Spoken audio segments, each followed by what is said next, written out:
Hey, nyo kabar bro? Di video kali ini, gua akan memberikan ulasan untuk salah satu smartphone terbaru dari Samsung yang lagi jadi bahan perbincangan orang-orang. Dan akan kita bahas juga di video ini. Samsung Galaxy A12 adalah penerus dari Samsung Galaxy A11 yang sebelumnya cukup populer. Nah, apa aja peningkatan yang dibawa oleh Samsung Galaxy A12 dan gimana pengalaman gua menggunakan smartphone ini? Mari kita bahas. Bicara desain, gue agak bingung dengan keputusan Samsung kembali menggunakan desain layar dan kamera water drop, atau kalau Samsung sebutnya Infinity V Display. Padahal sebelumnya Samsung sudah menggunakan desain yang lebih modern, yaitu kamera punch hole di A11. Tapi setelah gue melakukan investigasi kecil-kecilan, ternyata bukan hanya Samsung yang bertahan dengan desain water drop. Brand pesaing juga masih menggunakan desain ini, bahkan dengan harga yang lebih mahal. Apa mungkin peminat desain kamera water drop masih lebih tinggi daripada kamera punch hole? Kalau kalian lebih suka yang mana? Desain pada bagian belakang juga nggak kalah menarik perhatian, itu karena desain frame kamera yang berbeda dari kebiasaan Samsung. Biasanya Samsung menggunakan bentuk persegi panjang, tapi kali ini menggunakan desain lebih mirip persegi 4. Backdoor-nya mengalami perubahan yang lebih baik karena sebelumnya menggunakan warna glossy yang mudah banget dekil, tapi kali ini menggunakan warna matte atau doff dengan motif garis-garis yang membuatnya terasa lebih kesat, jadi lebih mantap saat digenggam. Uniknya, motif garis-garis ini hanya mengisi 3/4 bagian, dimulai dari atas, sisanya sampai ke bagian bawah dibiarkan polos. Sensor pemindai sidik jari kini diletakkan di bagian samping yang jadi satu dengan tombol power. Port audio jack, port USB Type-C, speaker, mikrofon ada di sisi bawah. Ada satu tambahan mikrofon di sisi atas. Slot SIM tray dan micro SD ada di sisi kiri. Membawa layar berukuran 6,5 inch dengan resolusi 720 x 1600 pixel. Nah, salah satu bagian yang sering dibahas adalah karena layar ini menggunakan PLS TFT. Hah? TFT?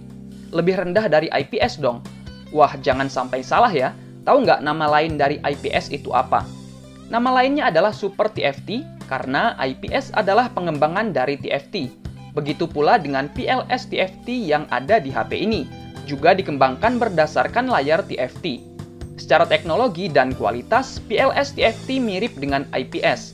Bedanya, PLS itu dikembangkan oleh Samsung. Jenis layar ini juga yang dipakai oleh Samsung Galaxy A11 dan M11, jadi sudah teruji kualitasnya.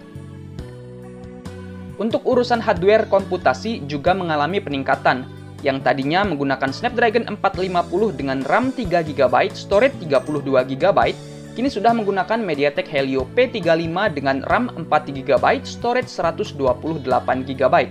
Kita juga diberikan opsi untuk memilih RAM yang lebih besar, yaitu 6GB, tentu dengan tambahan harga ya. Menjalankan Android 10 dengan antarmuka One UI Core 2.5 memberikan pengalaman yang baik dan terasa ringan. Samsung Galaxy A12 sudah dibekali dengan Knox versi terbaru, versi 3.6, yang merupakan fitur keamanan eksklusif milik Samsung, dan versi ini adalah sama dengan yang dipakai Samsung Galaxy Note 20 series. Canggih kan? HP ini punya performa harian yang mumpuni, aplikasi-aplikasi kekinian bisa berjalan dengan lancar. Dengan spesifikasi yang dibawanya, Samsung Galaxy A12 juga bisa diajak bermain game.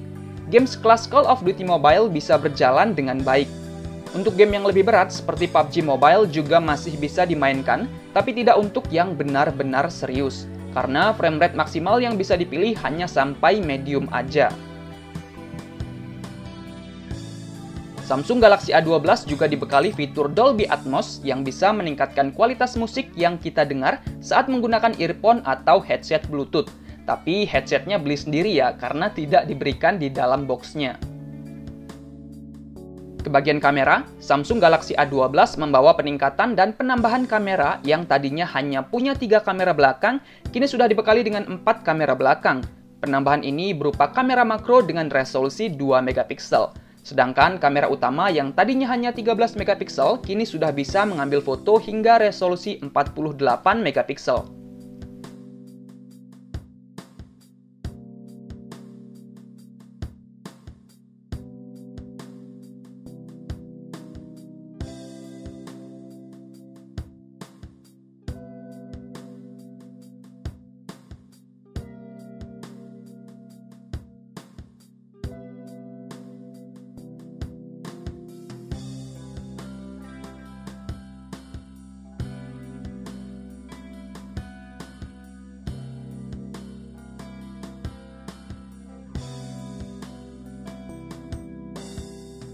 Hey, apa kabar bro? Ini adalah contoh perekaman video kamera belakang dari Samsung Galaxy A12. Perekaman video maksimal kamera belakangnya bisa sampai dengan 1080p 30 fps, sayang sekali belum ada 4K. Kalian bisa lihat kualitas perekaman videonya dan tidak dilengkapi dengan stabilizer. Kalian juga bisa lihat dan nilai sendiri kualitas perekaman suaranya.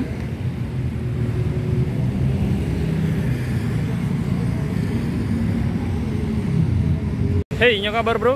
Ini adalah contoh perekaman video kamera depan dari Samsung Galaxy A12. Perekaman video maksimal kamera depannya sampai dengan 1080p 30 fps. Kalian bisa lihat kualitas perekaman gambarnya seperti apa dan kualitas perekaman suaranya seperti apa. Mungkin kurang stabil karena memang belum dilengkapi dengan stabilizer. Wow, asem. Memiliki baterai yang berkapasitas 5000 mAh memberikan masa pakai yang cukup baik. Untuk penggunaan gua yang lebih banyak pakai jaringan data seluler, Samsung Galaxy A12 bisa memberikan waktu standby hampir 2 hari atau sekitar 1 hari 21 jam dengan screen on time yang masih cukup tinggi, yaitu mencapai 8 jam. Untuk gua sih, HP ini bisa diajak beraktivitas di luar rumah seharian tanpa harus bawa-bawa power bank atau charger. Isi ulang menggunakan charger bawaan dengan output maksimal 15 watt dari 0% hingga 100% membutuhkan waktu sekitar 2 jam 35 menit. Kesimpulannya, Samsung Galaxy A12 adalah smartphone yang enak buat dipakai sehari-hari. Performa yang meningkat dari seri sebelumnya dengan SoC yang lebih tangguh, RAM dan memori internal yang lebih besar, dikombinasikan dengan UI yang ringan dan sejauh ini gua tidak menemui notifikasi ataupun iklan yang mengganggu. Selain itu, HP ini juga sudah dilengkapi dengan fitur keamanan Knox versi terbaru yang akan menjaga data dan informasi pribadi lebih aman. Samsung Galaxy A12 sepertinya akan sangat cocok untuk mereka yang mengutamakan kenyamanan dan keamanan. Kekurangan tentu aja ada, yang paling jelas adalah resolusi layar yang belum mengalami peningkatan, dan walau HP ini bisa diajak bermain game kelas menengah, tapi tidak akan cocok buat kalian pencinta mobile games kelas berat. Terus apa yang membuat HP ini jadi bahan perbincangan? Ya, karena beberapa pengguna mengalami masalah soal SIM card yang tidak bisa aktif dan tidak bisa pakai jaringan seluler. Sebenarnya ini bukan murni kesalahan Samsung ya. Hal ini terjadi karena sistem baru dari pemerintah Indonesia untuk urusan registrasi IMEI pada perangkat telepon seluler yang sepertinya sedang mengalami kendala. Sebelumnya, brand lain juga mengalami masalah yang serupa. Tidak terjadi di semua Samsung Galaxy A12. Perangkat yang gua terima dalam kondisi yang baik-baik aja, tapi buat kalian yang beli online dan mendapati masalah ini, bisa menunggu dalam kurun waktu 7 hari hingga IMEI perangkat sudah tersinkronisasi. Karena sebenarnya IMEI sudah terdaftar di Kemenperin, hanya belum tersinkronisasi dengan pihak terkait, jadi membutuhkan waktu. Kalau mau lebih tenang, bisa beli langsung di Samsung Experience Store atau beli di toko lain secara offline, jadi bisa langsung tes di tempat. Nah, itu dia ulasan gua untuk Samsung Galaxy A12. Jangan lupa klik like jika kalian suka, share jika bermanfaat, tinggalkan komentar. Buat yang belum subscribe, silahkan klik tombol subscribe dan aktifkan loncengnya, biar nggak ketinggalan video-video terbaru, unik, dan bermanfaat lainnya. Dengan gua Al, terima kasih dan sampai jumpa di video selanjutnya.